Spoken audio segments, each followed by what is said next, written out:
Mas se andarmos na luz, como Ele na luz está, temos comunhão uns com os outros. E o sangue de Jesus Cristo, seu Filho, nos purifica de todo o pecado.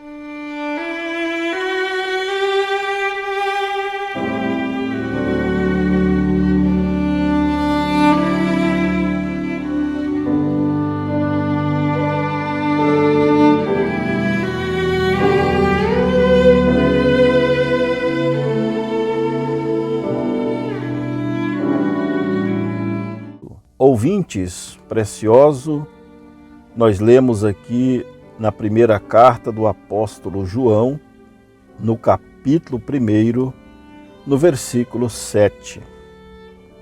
Sabemos que, pela graça de Deus, a graça que Deus teve por nós, pecadores, Ele aceitou o sangue, ou seja, lá no princípio, quando Adão e Eva, pela desobediência, desobedeceram a Deus, a palavra de Deus. Então ali a morte entrou na humanidade, pela desobediência. E Deus criou um caminho de volta para os seus filhos, porque quando o homem pecou, meu ouvinte, então houve a separação de Deus. O pecado separa o homem de Deus. Então, quando deixamos o pecado de lado, então nos aproximamos de Deus. Agora, quando Adão e Eva pecaram, Deus os expulsou do jardim do Éden. Mas antes disso, Deus criou um caminho de sangue de volta, um caminho ensanguentado. Deus foi lá, matou um cordeiro, tirou as peles daquele cordeiro, vestiu aquele casal em túnicas e eles saíram ali andando pelo jardim do Éden para fora, expulsos, cabisbaixos, tristes, por terem perdido aquela oportunidade. Então, naquele momento, meu irmão, Deus escreveu uma palavra em seu coração: amor. E Deus amou os seus filhos, amou o mundo de tal maneira que Ele enviou seu Filho. Ele mesmo, o próprio Deus. Esse é o mistério da piedade. O próprio Deus se fez carne e habitou entre nós e derramou seu sangue divino ali no Calvário para nos resgatar. Atos capítulo 20, versículo 28, pastor, presbítero, bispo, veja o que o apóstolo nos diz aqui, o apóstolo Paulo. Olhai, pois, por vós e por todo o rebanho, sobre que o Espírito Santo vos constituiu bispos, para apacentardes a igreja de Deus, que Ele resgatou com o seu próprio sangue. Veja, meu irmão, Deus não mandou um anjo, Deus não mandou um querubim, não mandou um serafim. Ele mesmo desceu, saiu do seu trono da glória e veio morrer, veio derramar o seu sangue por você, meu irmão. Ele te amou, Ele derramou o sangue divino ali em Jerusalém, no Monte Caveira. Meu irmão, aquele sangue era o sangue santo de Deus, era o sangue mais puro que existia na terra. E quando aquele sangue caiu sobre a terra, ela rachou, ela não suportou aquele sangue santo sobre ela. O sangue de Deus é a química mais poderosa que existe. Como João disse aqui no capítulo 1 da primeira carta, e o sangue de Jesus Cristo, seu Filho, nos purifica de todo o pecado. Ora, meu irmão, você é um pecador, nós nascemos em condenação, nascemos em pecado, mas nós temos um sangue ao nosso favor. Veja, quando Deus olha para o Filho, Ele não vê o Filho. Quando você está em Cristo, Deus não te vê. Nós estamos escondidos em Cristo. E quando Deus olha com aquele olhar de juízo, aquele olhar bate no mediador, bate no corpo, bate em Jesus Cristo. E Ele olhando nós através do sangue de Jesus Cristo, o vermelho visto através do vermelho é branco. Então Deus não vê o nosso pecado. Se você está em Cristo, aquele sangue santo é derramado sobre você. Deus derrama o seu sangue sobre nós. E aquele sangue nos purifica. Ele nos coloca perfeitos diante de Deus. Meus irmãos, Israel no Velho Testamento, Deus aceitou um substituto. E Deus aceitou o sangue de touros. Veja, Hebreus capítulo 9, do verso 13 em diante.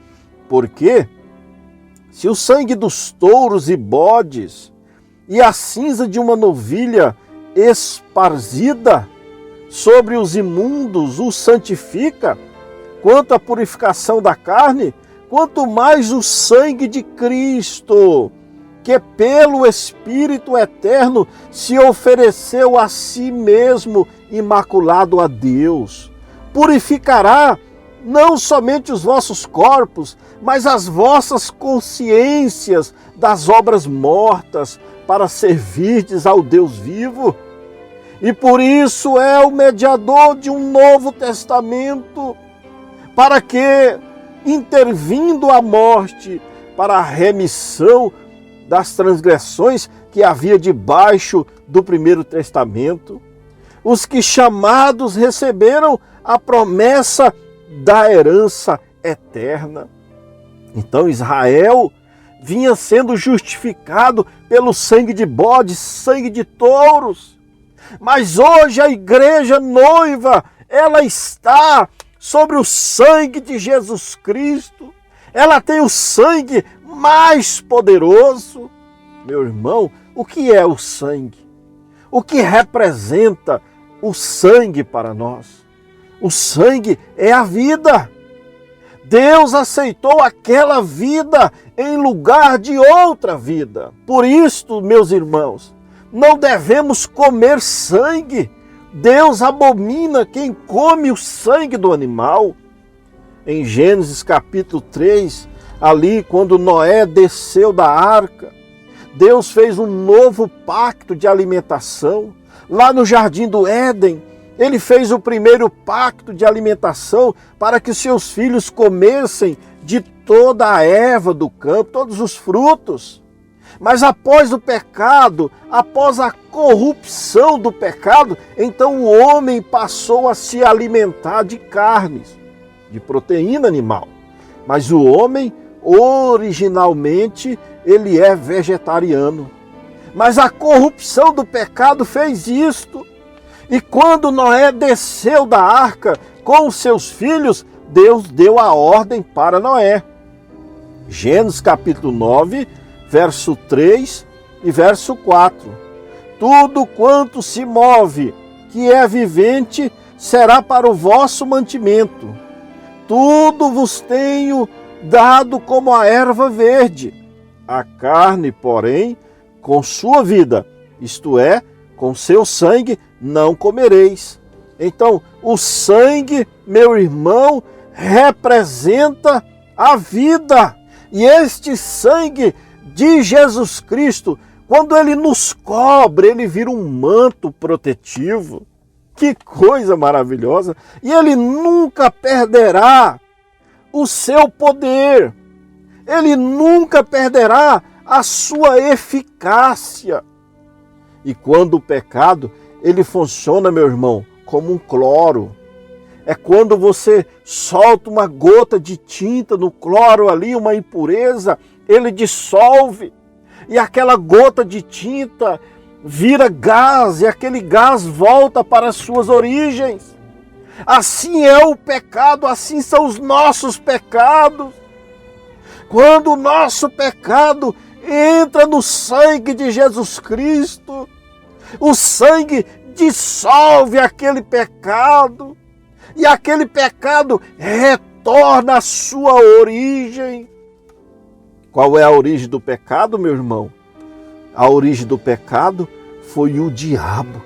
Então o pecado volta ao seu originador, que foi Satanás, e o pecador, e nós nos tornamos limpinhos pelo sangue de Jesus, e nós temos direito à redenção. Teve que haver um derramamento de sangue para que nós pudéssemos ser redimidos. E redimir quer dizer trazer de volta o caído. Vejamos em Efésios capítulo 1, no verso 7.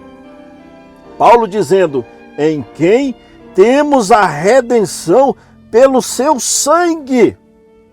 A igreja precisa saber, você precisa saber, meu irmão, que há 2000 anos atrás foi derramado o sangue ao seu favor. Você precisa saber que o Criador, o Eterno, se fez carne. Ele se fez pecado.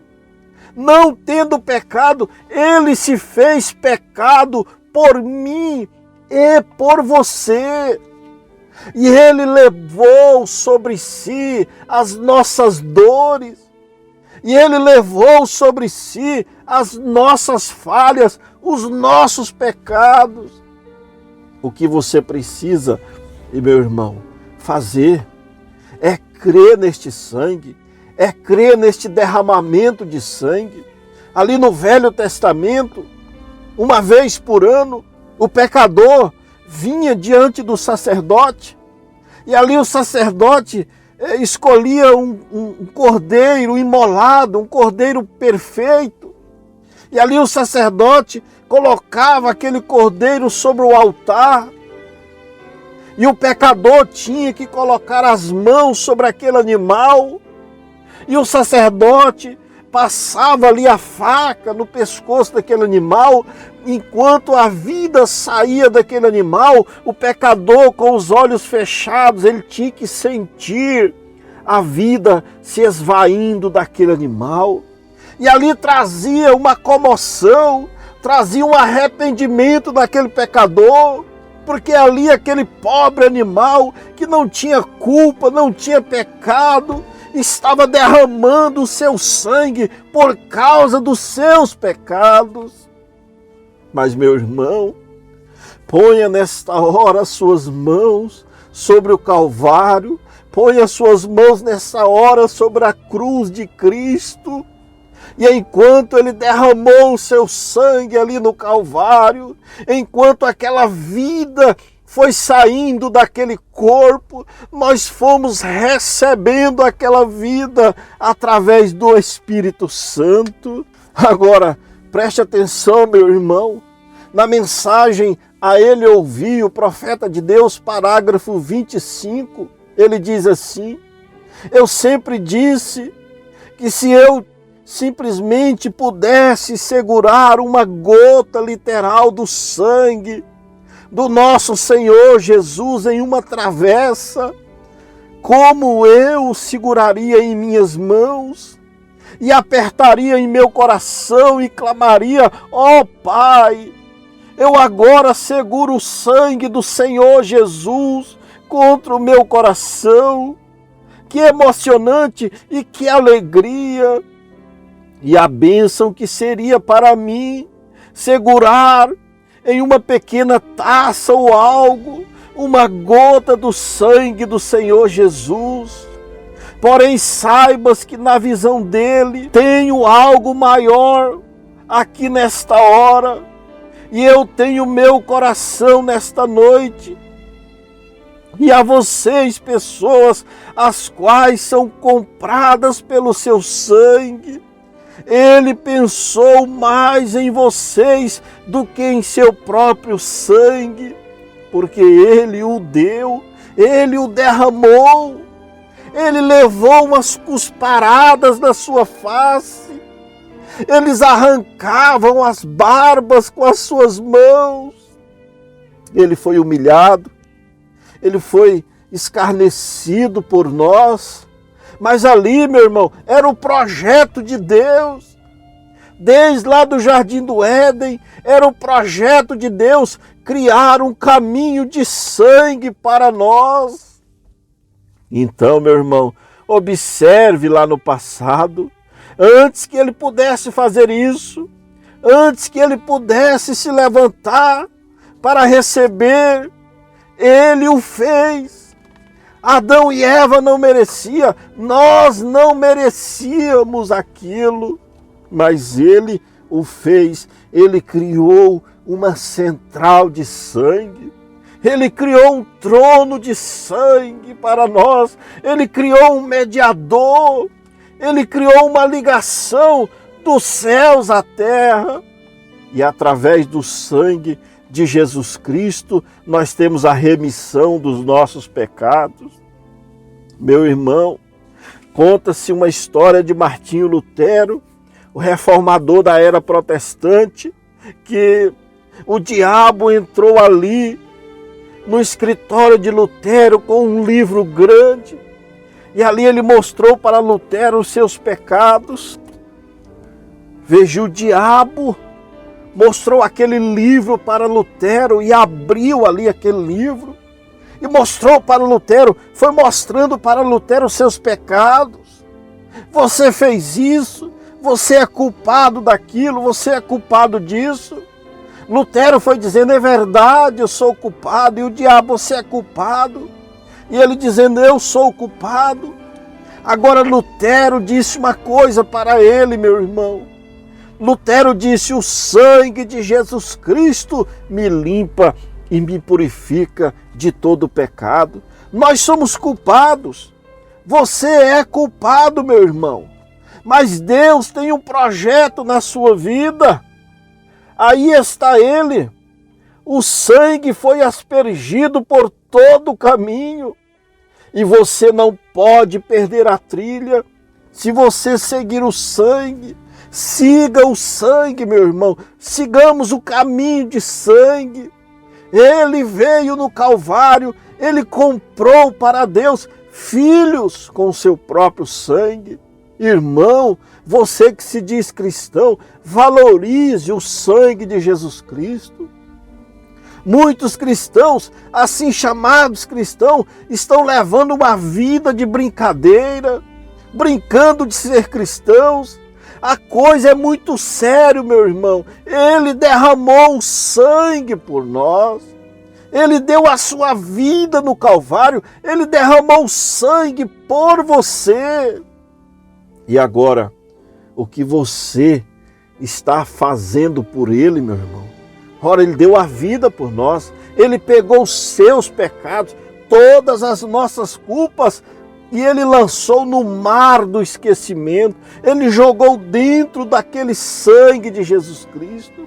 E aquele sangue, ele é um para-choque entre o Filho de Deus e Deus. Agora nós precisamos crer e receber esse para-choque. E precisamos valorizar este para-choque, meu irmão.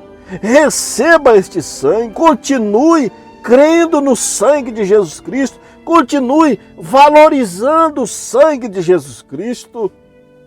Por isso, meu irmão, ali em São João 13, ele ensinou na ceia nós tomarmos o cálice, o vinho, que é um tipo do seu sangue, e nós vamos fazendo isso até que ele venha como um símbolo do seu sangue. Irmão, minha irmã, receba nesta hora o sangue precioso de nosso Senhor Jesus Cristo em seus corações. Aceite o caminho de volta, aceite aquele ato lá no Calvário, entre neste sangue, entre em Cristo e você sairá da condenação. É o meu desejo por você, meu irmão, que o sangue de Jesus Cristo te cubra, te proteja e te limpe de toda sujeira. É o meu desejo e a minha oração em nome de Jesus Cristo. Amém, Senhor.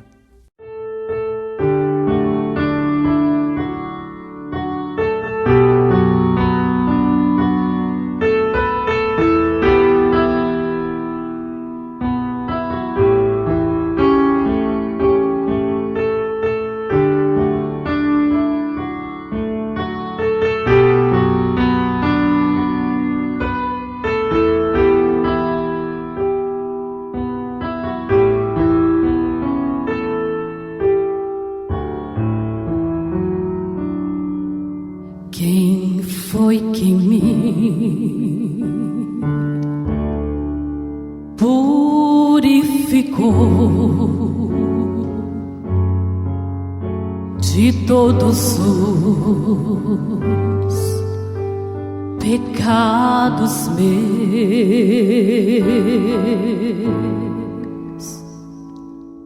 Quem foi que minha alma lavou?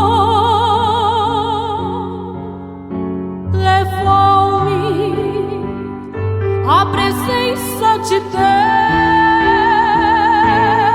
foi o sangue, precioso sangue, santo sangue, sangue de Jesus, foi o sangue, precioso sangue,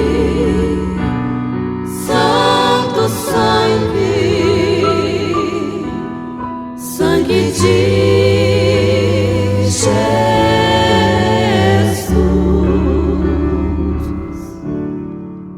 Seu sangue puro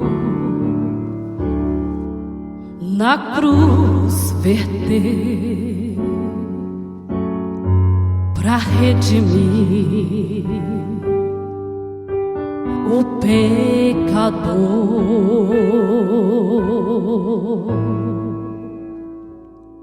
e a própria terra até tremeu,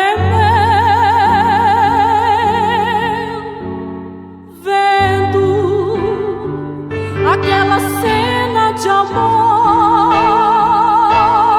Foi o sangue, precioso sangue, santo sangue, sangue de Jesus, foi o sangue, precioso sangue, santo sangue,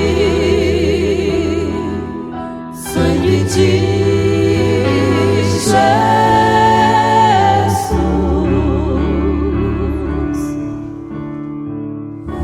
Foi necessário o Getsemane de gotas de sangue, rompendo através de sua pele. E foi preciso uma agonia cruel do Calvário, antes que pudesse vir a prova de um Deus eterno. Vivendo Ele me amou, morrendo Ele me salvou, sepultado Ele levou os meus pecados para bem longe, ressuscitando Ele livremente me justificou para sempre. Um dia Ele virá, ó dia glorioso. Foi o sangue, precioso sangue, santo sangue, sangue de Jesus.